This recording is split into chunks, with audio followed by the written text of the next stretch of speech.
ทีนี้เราก็มาเริ่มกันเลยนะคะ ก่อนอื่นก็ใส่นมเข้าไป120 ml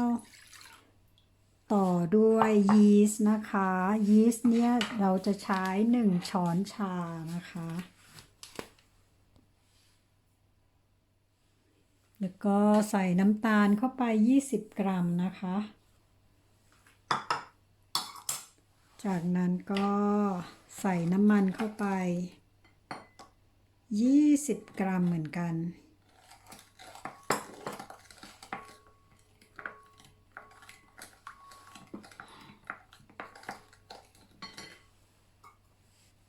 เอาเกลือใส่เข้าไปใน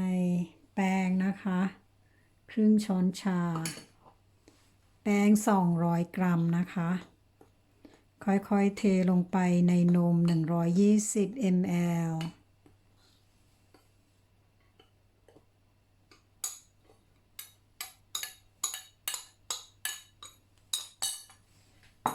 แล้วก็เราใช้อันนี้เลยนะคะง่ายๆดี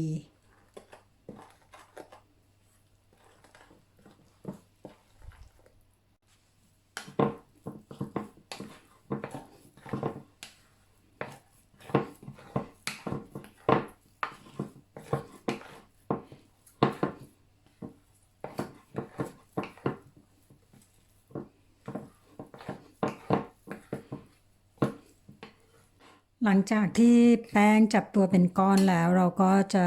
ใช้มือนวดต่อนะคะ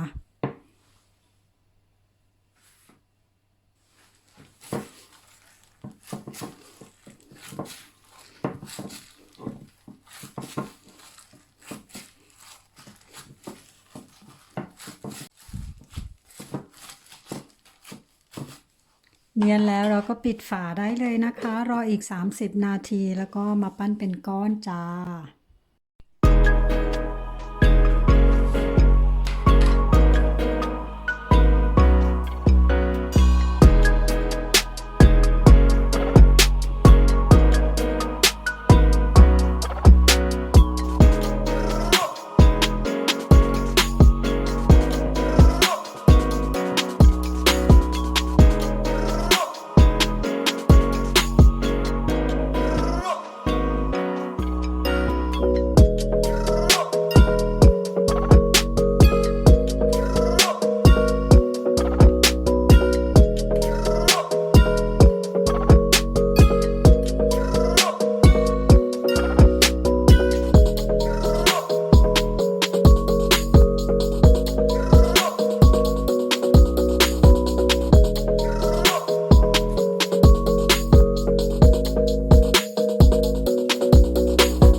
พ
ขอบคุณสำหรับเพื่อนเก่าและเพื่อนใหม่ที่เข้ามารับชมและคอยสนับสนุนอย่าลืมกดไลค์กดแชร์ให้กันกดติดตามพร้อมกระดิ่งจะได้ไม่พลาดคลิปใหม่ๆหากว่าพี่ทำผิดพลาดประการใดก็ขออภัยด้วยนะคะบ๊ายบายค่ะ